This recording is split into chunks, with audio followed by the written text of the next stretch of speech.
Already వచ్చి 1 year అయిన సందర్భంగా ప్రజల యొక్క భద్రతే ముఖ్యంగా తర్వాత వాళ్ళ ప్రతి అంశంలోనూ పోలీస్ డిపార్ట్మెంట్ ముందుండాలి.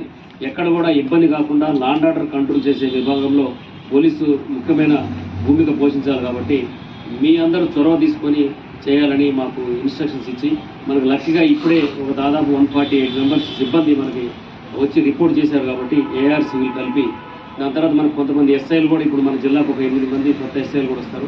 వాళ్ళందరినీ కూడా మనం దీంట్లో ఇంక్లూడ్ చేసి ప్రజలకి మంచి భద్రత కల్పించే విషయంలో తర్వాత దొంగతనాలు కాకుండా ట్రాఫిక్ నియంత్రణ తర్వాత ఎక్కడ ఎటువంటి చిన్న అవాంఛనీయ సంఘటనలు జరగకుండా చూసుకోవాల్సిన బాధ్యత పోలీస్ డిపార్ట్మెంట్ మీద ఉంది. కాబట్టి దానికి మా ఆదేశాలు ముఖ్యమంత్రి గారి ఆదేశాల ప్రకారము ఈ రోజు నుంచి ఇక్కడ ఇప్పుడే నేను ఒక ఏడుపాయల్లో కూడా ఒకటి అవుట్ పోస్ట్, ఎందుకంటే ఏడుపాయల మన ఆ టెంపుల్ అనేది చాలా ఇంపార్టెంట్ ఈ జిల్లాకి. ఎక్కువ మంది హైదరాబాద్ నుంచి తర్వాత వివిధ ప్రాంతాల నుంచి పబ్లిక్ బాగా వస్తారు. కాబట్టి మీకు కూడా తెలిసి ఇంతకుముందు ఎవ్రీ మంత్ 1 or 2 మెంబర్స్ దాంట్లో సెలవుకు పోయి చనిపోయే పరిస్థితులు ఉన్నాయి.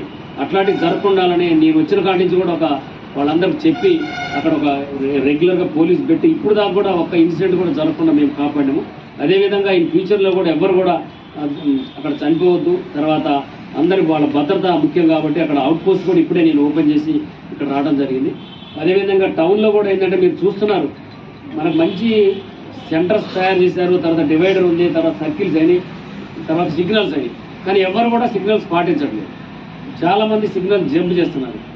దానివల్ల ప్రమాదం జరిగే అవకాశం ఉంది. అందుకోసం అవన్నీ జరగకుండా ఈ రోజు నుంచి మా ట్రాఫిక్ సిబ్బంది రోడ్డు మీద సాయంత్రం 5 o'clock నుంచి వాళ్ళు డ్యూటీ తీసుకుంటారు.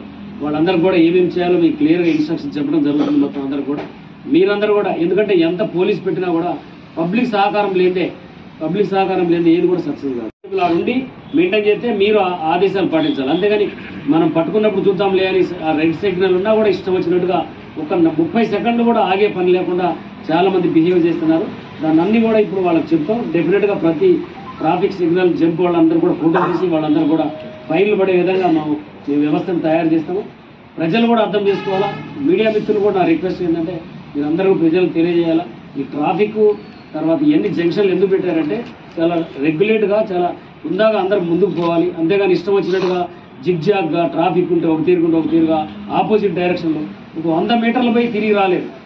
ఎవరు వచ్చినా ఆపోజిట్ డైరెక్షన్లో పోయే పరిస్థితి. అవన్నీ కూడా మీరందరూ మీరు నియంత్రణ ఉండాలి. ఓన్లీ పోలీస్ డిపార్ట్మెంట్ ఒకటే ఫైల్ వేస్తేనే కంట్రోల్ అయిందనేది కరెక్ట్ కాదని.